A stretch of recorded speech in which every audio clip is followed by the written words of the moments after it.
జగద్గురువులు ధర్మాచరణ గురించి చెప్పేటప్పుడు ముఖ్యంగా హిందువులకి గో సంరక్షణ అనేది చాలా ముఖ్యంగా ఉంటుంది, తప్పకుండా చేయాల్సింది. ఇప్పుడు నగరాల్లో పట్టణాల్లో ఉండే వాళ్ళకి వాళ్ళు ఇళ్లలో గోవులను పెట్టుకోలేరు, బహుశా గోశాల చుట్టుపక్కల దొరకకపోవడం పోవచ్చు. విరాళాలు ఇవ్వడం కాకుండా పట్టణాల్లో ఉండే యువత గోసేవగా ఏమి చేయొచ్చు?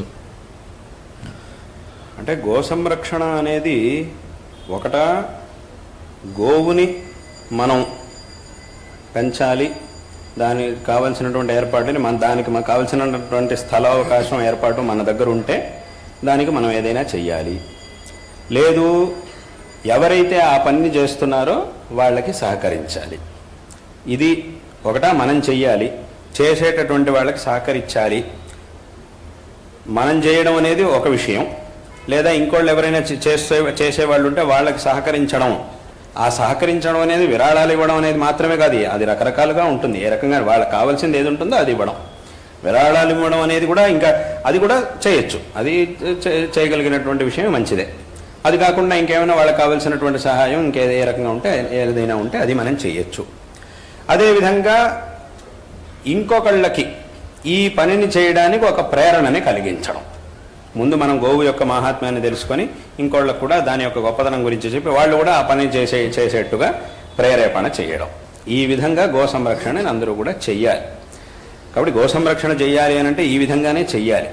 ఎవరైతే ఆ పని, ఎందుకంటే చాలామంది ఉన్నారు, ఇప్పుడు మనం చూస్తున్నప్పుడు చాలామంది చాలా చోట్ల గో సంరక్షణని మంచి మనస్సుతో నిజమైనటువంటి శ్రద్ధతో చేసేటటువంటి వాళ్ళు చాలామంది ఉన్నారు. మనం చాలా చోట్ల చూస్తున్నాం. అంటే కొంతమంది ఏం చేస్తుంటారు అంటే గో సంరక్షణ అంటే ఏదో ఒక వ్యాపారం లాగా చేసేవాళ్ళు ఉన్నారు, అలాంటి వాళ్ళు ఉన్నారు. అంటే దానివల్ల మాకు లాభం ఉంటేనే మేము గో సంరక్షణ చేస్తాం, లేదంటే లేదు. అంటే ఈ పాలిచ్చేటటువంటి గోవులు ఉంటాయి, వాటిని మాత్రమే పెట్టుకొని కొంతమంది గోశాలలు ఉంటాయి, కొన్ని వాళ్ళ ఉద్దేశం ఏమిటి అని అంటే కేవలం గో సంరక్షణ అనేది ఒక విషయం, అదే ముఖ్యంగా ఉండదు అలా. కానీ చాలా గోశాలలు ఎలా ఉన్నాయి అని అంటే మేమే చూస్తుంటాం, నేనే చాలా చోట్లకి వెళ్తూ ఉంటాం. అక్కడ ఆ గోశాలలు ఎలా ఉంటాయి అని అంటే ఆ గోవులేమి పాలిచ్చేటటువంటి గోవులు కావు, ఎందుకంటే పాలిచ్చేటటువంటి గోవులు కొన్నే ఉంటాయి. కానీ మిగతా అన్ని గోవుల్ని కూడా అక్కడ సంరక్షణ చేస్తూ చాలా కష్టపడి వాటన్నింటినీ కూడా తీసుకొచ్చి వాటన్నింటినీ గోశాలలో పెట్టి వాటన్నింటినీ కూడా చక్కగా సంరక్షించేటటువంటి వాళ్ళు చాలామంది ఉన్నారు. చాలా చోట్ల అలాంటి గోశాలలు ఉన్నాయి, చాలా చోట్ల ఉన్నాయి. మనకి సమయం దొరికినప్పుడల్లా అక్కడికి వెళ్ళి అథవా అక్కడికి కావలసినటువంటి వ్యవస్థని సహాయాన్ని చేయడం ద్వారా ఆ గో సంరక్షణ కార్యంలో మనం కూడా బాగా పాల్గొనవచ్చు. అదేవిధంగా ఇంకొక విషయం, ఇప్పుడు ఏదైనా పుట్టినరోజు వచ్చింది, మన పుట్టినరోజు వచ్చింది, అప్పుడు మనం ఏం చేయాలి? ఊరికే అనవసరమైనటువంటి వాటి కోసం డబ్బుల్ని ఖర్చు పెట్టకూడదు. అనవసరం వాటి వల్ల ఏం ఉపయోగం లేదు, ఆ క్షణకాలం ఏదో సంతోషంగా అనిపించవచ్చు. దానికంటే ఏదో మన పుట్టినరోజు వచ్చినప్పుడు ఏదైనా ఒక గోశాలకు వెళ్ళి అక్కడ ఏదైనా ఒక గోసేవ చేసి వస్తే, అథవా ఎవరికైనా కష్టాల్లో ఉండేటటువంటి వాళ్ళకి ఏదైనా సహాయం చేస్తే అప్పుడు దానివల్ల మనకి పుణ్యము కలుగుతుంది. ఇటువంటి ఒక విశేషమైన సందర్భంలో ఇంకో వాళ్ళకి మనం సహాయం చేసిన వాళ్ళము అవుతాం, మనకి పుణ్యం లభిస్తుంది, ఇంకోళ్ళకి మనం సహాయం కూడా చేసినటువంటి వాళ్ళం అవుతాం. కాబట్టి ఊరికి అనవసరమైనటువంటి విషయాల కోసం ఏదో డబ్బులు ఖర్చు పెట్టడం కంటే ఇట్లా పుట్టినరోజు ఏదైనా ఒక విశేష సందర్భం వచ్చినప్పుడు ఇలాంటి సందర్భాల్లో గోవులకు కావాల్సినటువంటిది ఏదైనా ఏర్పాటు చేస్తే అది ఈ విధంగా గో సేవలో అందరూ కూడా పాల్గొనవచ్చు. ఇలానే పాల్గొనాలి. అంటే మనం చూసి సరైనటువంటి చోటికి వెళ్ళి ఎక్కడైతే కష్టపడి, ఎందుకంటే మనం చాలా చోట్ల చేస్తున్నాం. ఎందుకంటే కొన్ని చోట్ల అయితే ఇవాటి కాలంలో చాలా మంది వింటూ ఉంటారు, అప్పుడప్పుడు కూడా వినుంటారు చాలా మంది. ఏమిటి అంటే ఈ గో సంరక్షణ చేసేటప్పుడు కొన్నిసార్లు ఈ గో సంరక్షణ చేసేవాళ్ళు వాళ్ళ ప్రాణాలను కూడా పణంగా పెట్టాల్సి వస్తుంది. అటువంటి సందర్భాలు కూడా చాలా ఉన్నాయి. ఎందుకంటే చాలా చోట్ల రకరకాల చోట్ల మనం చూసాం, నేను కూడా చాలా చోట్ల చూసాను. ఏంటంటే కొంతమంది ఏం చేస్తూ ఉంటారు, ఈ గోవుల వల్ల మనకు ఉపయోగం లేదు అని చెప్పి ఆ గోవులను ఎక్కడొక కబేళాలకు తీసుకెళ్ళిపోతూ ఉంటారు. అలా తీసుకెళ్లేటప్పుడు తెలిసేట్టుగా తీసుకెళ్తే ఏముంది, అదే కనిపించేట్టుగా తీసుకెళ్తే మళ్ళీ అది కుదరదు.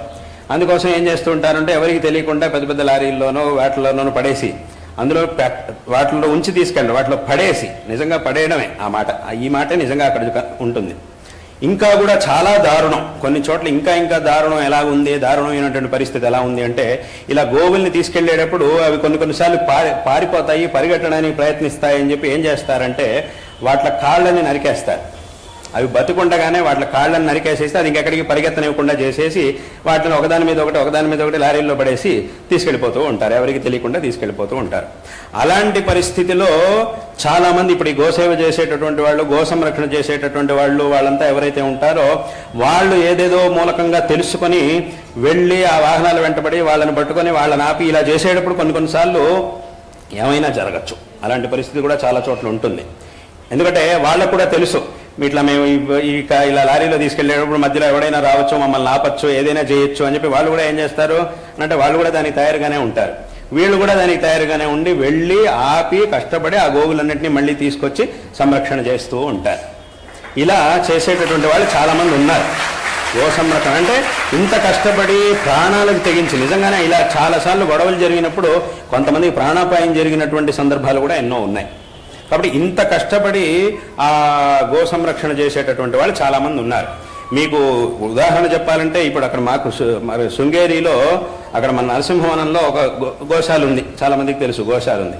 అక్కడ ఉన్నటువంటి మా గోశాలలోనే ఇటువంటి గోవు ఒకటి ఉంది.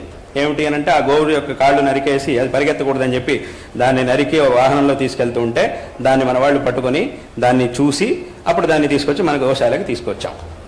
అది ఇప్పుడు మన గోశాలలోనే ఉంది. దానికి కావాల్సినటువంటి ఏర్పాటంతా కూడా ఇప్పుడు చేయడం జరిగింది. మన దగ్గరే ఆ గోవు అనేది ఉన్నది. కాబట్టి ఈ విధంగా ఎన్నో చోట్ల ఇలాంటివి జరుగుతూ ఉన్నాయి. కాబట్టి ఇలా చాలా ప్రామాణికంగా గోసేవ చేసేటటువంటి వాళ్ళు ఉన్నారు. వాళ్ళకి కావాల్సినటువంటి ఏ విధమైనటువంటి ఒక సహకారాన్ని మనం అందించినా కూడా ఆ గోసేవలో మనం పాల్గొన్న వాళ్ళం అవుతాం. కాబట్టి ఈ విధంగా గో సంరక్షణ కార్యంలో పాల్గొనడానికి అందరికీ కూడా అవకాశం ఉన్నది.